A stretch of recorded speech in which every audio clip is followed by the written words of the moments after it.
જૂનાગઢના કેશોદમાં ધોધમાર વરસાદ ખાબકી રહ્યો છે અને આ સાથે પાણી પણ ભરાયા છે। તો કેશોદના રણછોડ નગરમાં પાણી ભરાયા છે। સતત વરસાદ વરસતા કેશોદ પંથક પાણી થયું છે। રોડ રસ્તા પર પાણી ફરી વળતા લોકો પરેશાન થયા છે। વાહન ચાલકો મુશ્કેલીમાં મુકાયા છે। વહેલી સવારે ધંધાર્થે જતા લોકો અટવાયા છે। તો જૂનાગઢના કેશોદમાં ધોધમાર વરસાદ ખાબક્યો। કેશોદના રણછોડ નગરમાં વરસાદી પાણી ભરાતા લોકો પરેશાન થયા। સતત વરસાદ વરસતા કેશોદ પંથક પાણી થયું છે। રોડ રસ્તા પર પાણી ફરી વળતા લોકો પરેશાન થયા છે। આ સીધા દ્રશ્યો મંતવ્ય ન્યૂઝની સ્ક્રીન પર ચારે તરફ પાણી જોવા મળી રહ્યું છે। હવામાન વિભાગે જે પગલે વરસાદની આગાહી કરી હતી અને તે જ રીતે વરસાદી માહોલ જામ્યો છે। જૂનાગઢના કેશોદમાં ધોધમાર વરસાદ ખાબક્યો। જૂનાગઢના અલગ અલગ તાલુકામાં પણ વરસાદી માહોલ જામ્યો।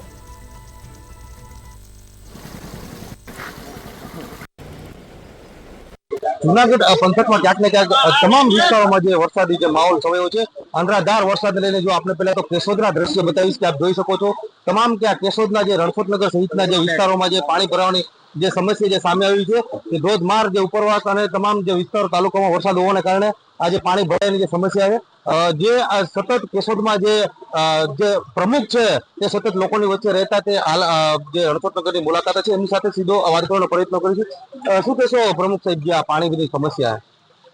અતિ ભારે વરસાદ કાલે લગભગ સાંજે 6 વાગ્યાનો અહીંયા કેશોદમાં પડે છે। એને હિસાબે રણછોડ નગર છે એ નીચાણવાળા ભાગમાં આવેલું હોય।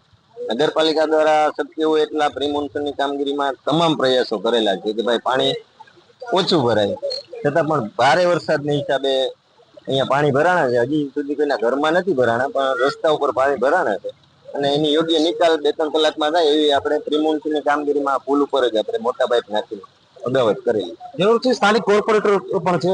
શું કહેશો, લોકોની કેવી ફરિયાદો આવી રહી? કોઈ ફરિયાદ નથી। પાણી તો બારિશ વરસાદ પડ્યો એટલે વરસાદ પાણી આવ્યું, બાકી તો પાણીનો નિકાલ થઈ જ જાય છે।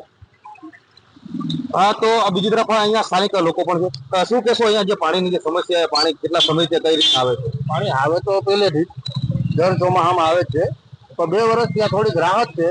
વરુડીમાંની ગારી જેવા અહીંયા મોટી લાઈન નાખી દીધી છે, અહીં પુલ પાસે મોટું ભૂંગળું નાખ્યું નગરપાલિકાએ। તો આ વખતે રાતના વરસાદ વધારે હોવાથી પાણી થોડુંક વધારે આવી ગયું, એટલે માણસોને થોડીક તકલીફ છે। પણ રોડ ઉપર 2 કલાક વરસાદ રહી જાય તો પાણી નીકળી જાય છે।